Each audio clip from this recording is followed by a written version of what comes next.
Hello everyone, good morning and welcome back to my channel. কেমন আছো সবাই? আশা করি সবাই ভালো আছো ও সুস্থ আছো। আমি মোটামুটি বেশ ভালো আছি। শুভপ্রিয়া ক্রিয়েশনের আর একটা নতুন ব্লগে তোমাদের স্বাগত। যে যেখান থেকে ভিডিও দেখো না কেন, তোমাদের সবসময় ওয়েলকাম আমার এই ছোট্ট ব্লগে।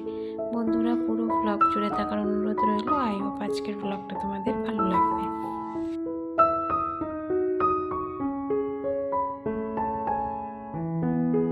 আজ হচ্ছে সানডে আর এখন ঘড়ির কাঁটায় বাজে সকাল 8:30। ছেলে বিস্কুট খাচ্ছিল, কিন্তু দেখো বিছনাটার মধ্যে এত বিস্কুটের গুঁড়ো ফেলেছে যে আমি জামা কাপড়গুলো ভাঁজ করতে গিয়ে সমস্ত জামা কাপড়ে আটকে যাচ্ছে।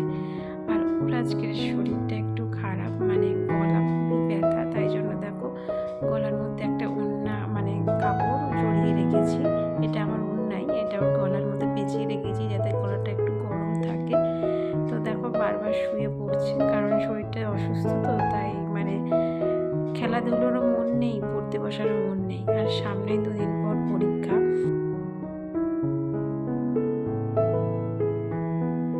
আজকের ঘুম থেকে উঠে এই বিছানাটা গুছাইনি, কারণ এই ঘরের বিছানাপত্র আজকে সমস্ত চেঞ্জ করব। তার সঙ্গে ঘর বাড়িও পুরো ক্লিনিং করব, কারণ যেহেতু আজকে রবিবার, তো ছুটির দিন, তাই জন্য ভাবলাম কি পুরো ঘর বাড়ি ক্লিনিং করে তারপরে রান্নাবান্নার দিকে যাব। আর যাই হোক, সকালে কিছু ওষুধ আছে আমার, যেগুলো খেতে হয় আমাকে প্রতিদিন। তো এখন দেখো ওষুধটা খেয়ে নিচ্ছি, তারপরে আবার কাজে লাগবো। আর আমার হাজব্যান্ড গেছে এখন বাজারে, তো বাজার থেকে আসার পর তারপরে আমি কাজ শুরু করব। তো যাই হোক বন্ধুরা, সঙ্গে থাকো আর পুরো ভিডিও দেখতে থাকো।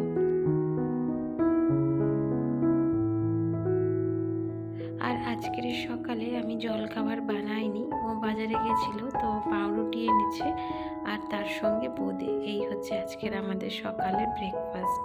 প্রতিদিন ব্রেকফাস্ট বানাই, তোমরা ভিডিওতে দেখো, কিন্তু আজকে যেহেতু ঘর বাড়িটা একটু পরিষ্কার করব, তো সেই কারণে ওকে বলেছি যে তুমি খাবার কিনেই এনো। আর লুচি পরোটা এগুলো তো আমরা প্রায় ঘরে বানিয়েই খাই, রুটি লুচি পরোটা, তাই জন্য ও আজকের একটু আলাদা রকম পাউরুটি এনেছে আর তার সঙ্গে একটু বোঁদে এনেছে। বেশ ভালোই লাগে খেতে, আর আমার ছেলের তো এটা খুবই ফেভারিট একটা খাবার। আর গরমকালে আমরা টক দই দিয়ে একটু কি বলবো, ওটাকে স্যান্ডউইচ টাইপের করে পাউরুটি খাই। তো এখন তো খুবই ঠান্ডা পড়ে গেছে বলতে গেলে, তাই টক দইটা আনা হয় না আর খাওয়াও হয় না, কারণ এই সময় টক দই খেলে তো একেবারে শরীরের অবস্থা, গলার অবস্থা দুটোই খারাপ হয়ে যাবে। তো যাই হোক, এখন দেখো কাজে লেগে পড়েছি। বললাম আজকের পুরো ঘরটা ক্লিনিং করব। আর আমার এই ঘরের খাটটা যখন আমি পরিষ্কার করি এতটা বিরক্ত লাগে বন্ধুরা, কারণ এই যে খাঁজগুলো দেখছো, এর মধ্যে না এত ধুলোবালি আটকে যায় যে একটা একটা করে পরিষ্কার করতে হয়।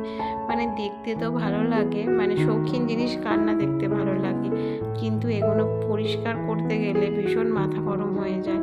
মাঝে মাঝে আমার বরকেও 2-3টে কথা শুনিয়ে দিই, জানো তো, যে আমি তো সবসময় পরিষ্কার করি, তুমিও একটু করতে পারো, কিন্তু ওর ধৈর্য ভীষণই কম, একটু ধৈর্য নেই বললেই চলে। আমি যেভাবে নিখুঁতভাবে কাজ করি, ও সেটা কি বলবো 2 মিনিটে করে দেবে, কিছুই পরিষ্কার হয় না, এদিকে ওর কাজ হয়ে যায়। তো সেই কারণে ওকে আর বলি না, নিজের কাজ নিজেই করে নিই।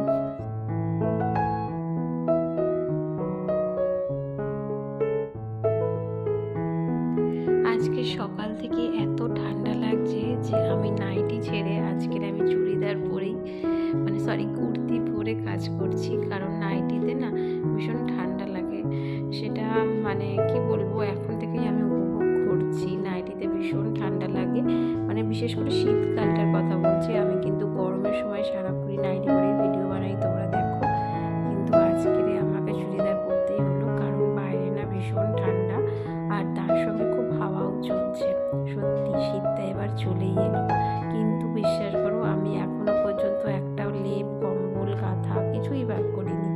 শুধু একটা হালকা কি বলবো, লেপও বলা যায় না, একটা চাদর টাইপের, যেগুলো খুব কম দামে বিক্রি হয় না, যেমন ওই 150-200 টাকার মধ্যে, ওই রকম একটা চাদর রয়েছে, সেটাকেই গায়ে দিচ্ছি আপাতত। হয়তো আর 2 দিন পরে একটু জাঁকিয়ে শীত পড়লে আমাকে লেপ তোষক এগুলো বার করতে হবে। তো যাই হোক, এখানে দেখো আমি গল্প করতে করতে ফ্যানটাও পরিষ্কার করে নিলাম। আর 2 দিন ধরেই না ফ্যানটা দিয়ে এত ঝুল পড়ছে, মানে সেই দিনকেরই গতকালই মানে গত 2 দিন আগেই আমি কিন্তু ফ্যানটা পরিষ্কার করেছি। তোমরা হয়তো ভিডিওর মাধ্যমে দেখেছো আগের ক্লিনিংয়ের ব্লগটা, কিন্তু আজকের দেখছি যে মানে 2 দিন ধরেই দেখছি ফ্যান চালালেই ঝুল পড়ছে। আর এখন তো সেভাবে ফ্যান চালানোই হয় না, শুধু দুপুরের দিকে মানে ঘরটা খুব গরম হয়ে যায় বলে দুপুরের সময় একটু মানে ফ্যান চালাই। তো যাই হোক, সঙ্গে থাকো, ভিডিও দেখতে থাকো। আশা করি আজকের ব্লগ তোমাদের ভালো লাগবে। আর যদি ভালো লাগে অবশ্যই একটা লাইক, শেয়ার অ্যান্ড কমেন্ট করে আমার এই ছোট্ট চ্যানেলটাকে একটু এগিয়ে নিয়ে যেতে সাহায্য করো। আর অনেক বন্ধুরা আমার আগের একটা ব্লগে মানে 2 দিন আগে একটা ব্লগ করেছিলাম, তো সেই ব্লগে অনেক অনেক ভালোবাসা দিয়েছো। তো তোমাদের অসংখ্য ধন্যবাদ এভাবে আমাকে সাপোর্ট করার জন্য। প্লিজ এভাবেই সবাই একটু সাপোর্ট করে যেও।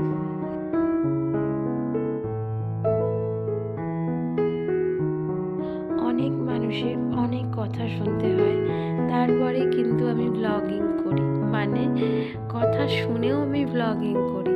এত লোকের এত আপত্তি, এত কথা যে শুনতে শুনতে আমি এখন এতটাই ধাতস্থ হয়ে গেছি বন্ধুরা, যে এখন না দুটো কানে আমি তালা দিয়ে রেখেছি, মানে তালা না, সরি বলতে ভুল হলো, তুলো দিয়ে রেখেছি, যে যে যা পারছে আমার নামে বলে যাক, কিন্তু আমি আমার কাজ এগিয়ে যাবই যাব, সে যে যাই বলুক না কেন।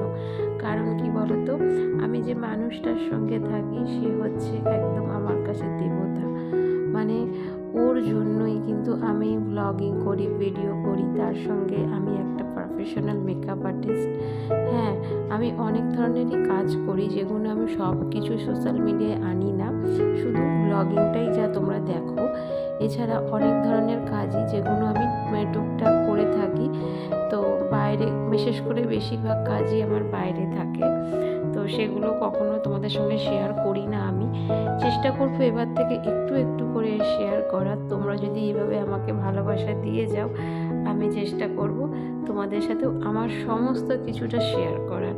আর আমার ভালোও লাগে জানো তো, মানে সারাটা দিন এই যে কাজকর্ম করি, ঘরের বাচ্চা সামলাই, তার সঙ্গে এখানে ওখানে যাই, সেই ভিডিওটা হয়তো আমি শ্যুট করতে পারি না বন্ধুরা, কিন্তু মানে ঘরের 4 দেয়ালের মধ্যে যা করি না কেন সব কিছুই তোমাদের সাথে শেয়ার করি। তো দেখো, এখন না ঘরটা তো ঝাড়লাম, কিন্তু এত ধুলো পড়েছে আর এত ঝুল পড়েছে যে বাইরে হাওয়া চলছে সেগুলো আবার চলে যাচ্ছে এদিক ওইদিক। তাই জন্য ভাবলাম কি আগে ঘরটা ঝাড় দিয়ে নিই, তারপরে বিছানার চাদরটা পাতবো। এই ঘরটা তো আপাতত হলো, এখনও পাশের ঘরটা পড়ে রয়েছে। ছেলে ঘুম থেকে ওঠার পরপরই আমি কিন্তু আমার বেডরুম গুছিয়ে ফেলি, কিন্তু আজকের পড়ে রয়েছে যেহেতু আমি বেডরুম পরিষ্কার করব বলে। আর এখন ঘড়ির কাঁটায় বাজে সকাল ওই 10:30টার মতো, মানে 10:30টা অলরেডি বেজে গেছে, প্রায় 11টার মতো বাজে।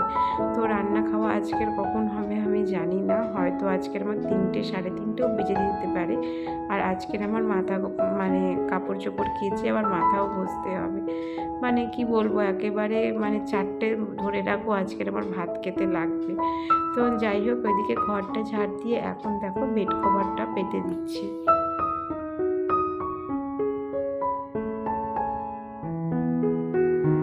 তোমরা অনেকেই বলো দিদিভাই তোমার ঘরটা ভীষণ খালি খালি লাগে, মানে ফাঁকা ফাঁকা লাগে।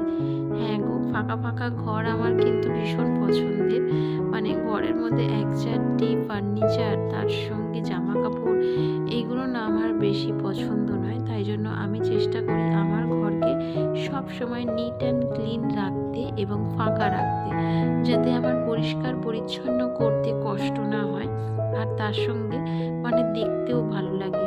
সব ধরো ঘরের মধ্যে 2-1টা ফার্নিচার, যেমন এই খাটটা, তার সঙ্গে একটা আলমারি, একটা টিভি, আর তার সঙ্গে ধরো একটা টেবিল, এটা রাখলেই যথেষ্ট।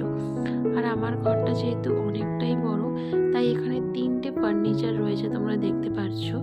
যেমন একটা এই খাটটা অনেকটা জায়গা জুড়ে রয়েছে, তার সঙ্গে আলমারি, আর তার সঙ্গে একটা খাবার টেবিল রয়েছে। খাবার টেবিলটা অবশ্য ওখান থেকে সরে যাবে, কারণ ইচ্ছা আছে একটা ডাইনিং টেবিল কিনে মানে রান্নাঘরে শিফট করব। সেটা কবে করব সেটা জানি না, কিন্তু ইচ্ছা আছে। আর আর ইচ্ছা যেহেতু আছে, এক এক করে ভগবানের আশীর্বাদে, তোমাদের ভালোবাসায় আমি সেটা পূরণ করবই করব। তো যাই হোক, ওই ঘরটা তো পরিষ্কার হয়ে গেছে, এখন চলে এসেছি পাশের ঘরে। পাশের ঘরটাকেও এখন আমাকে পরিষ্কার করতে হচ্ছে। দেখো, মানে ভেবেই নিয়েছি আজকের যাই হয়ে যাক না কেন, এই দুটো ঘর আমি ক্লিনিং করবই করব। কারণ বেশি ঠান্ডা পড়লে বন্ধুরা আমি এই সমস্ত মানে কাজগুলো করতে পারি না। ধুলোবালি ঘাটা, তার সঙ্গে মানে এই ঝুল ঝাড়া, এগুলো করলে আমার ভীষণ মানে অসুবিধা হয়। যেমন আমার ডাস্ট অ্যালার্জির একটা ধাত রয়েছে, তাই ধুলোবালি নাকে গেলেই একদম মানে কি বলবো, ও শরীরের অবস্থা 12টা বেজে যায়। আর তার সঙ্গে আমি তো এখন ওষুধও খাচ্ছি, তোমরা দেখতে পাচ্ছ। কিছুদিন আগেই প্রায় অনেক টাকারই ওষুধ, ডাক্তার ফিস নিয়ে অনেক টাকারই আমার বরের বেরিয়ে গেছে। আর বেশি কাজকর্ম করলে তো আমার মানে বরের কথা শুনলে তো মাথা খারাপ হয়ে যায় আমার। মানে কি বলো তো, প্রথম কিছু বলবে না, কিন্তু যখনই দেখবে আমার শরীর অসুস্থ হচ্ছে তখনই আমাকে কথা শোনাতে শুরু করে দেবে। আর সেই যা কথা শোনাবে একদম রাত পর্যন্ত চলবে, তো নিজেরও বিরক্ত লাগে তখন। তো যাই হোক, এই ঘরের পাখাটাও দেখো এখন পরিষ্কার করে নিচ্ছি। আর পাখাগুলো না কি বলবো, মানে একটু কেমন টাইপের হয়ে গেছে জানো তো, মানে মনে হয় একবার রং করিয়ে নিলে ভালো হবে। তো দেখা যাক সেটা কবে করাবো। সব কিছুই যা করি না কেন তোমাদের সাথে অবশ্যই শেয়ার করব।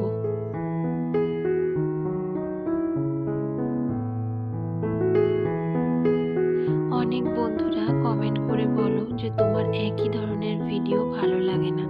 কি করব বলো, আমি তো ওই 4টে দেয়ালের মধ্যেই থাকি, মানে এই ঘরের মধ্যেই ভিডিও বানাই। বাইরে ঘাটে তো সেভাবে ভিডিও বানানো হয় না, কারণ বাইরে গেলে আমার ফোন ধরার লোক থাকে না। আর নিজেরও একটা কেমন ইরিটেশন ফিল হয় যে ভিডিও বানাবো, এ দেখে সে দেখে, তো একটু না আমি সচ্ছল নই বাইরে ভিডিও বানাতে, জানো তো। যখন আমার বর থাকে তখন ওই ভিডিও বানিয়ে দেয়, তো তখন আমার কিছু মনে হয় না। কিন্তু একা একা যখনই আমি বাইরে বেরোই তখনই আমার মানে একটা কেমন ফিল হয় বাইরের ভিডিও বানাতে।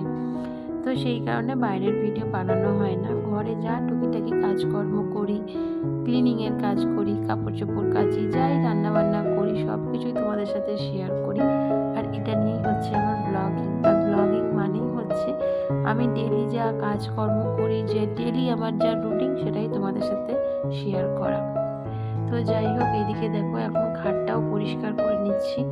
তো কি বলবো, ফ্যান থেকে যত ধুলোবালি সব এই খাটের ওপর এসে পড়লো, কিন্তু খাটটা কিন্তু কতকালই একবার মুছেছি জানো তো।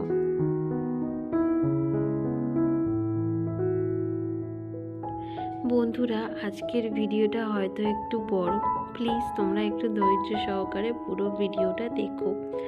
তো যাই হোক, এদিকে দেখো চালাটাও পরিষ্কার করে নিচ্ছি। সুইচ বোর্ডগুলো ভীষণ পরিমাণে নোংরা হয়েছিল, সাদা সুইচ বোর্ড তো, তাই খুব তাড়াতাড়ি নোংরা হয়ে যায়।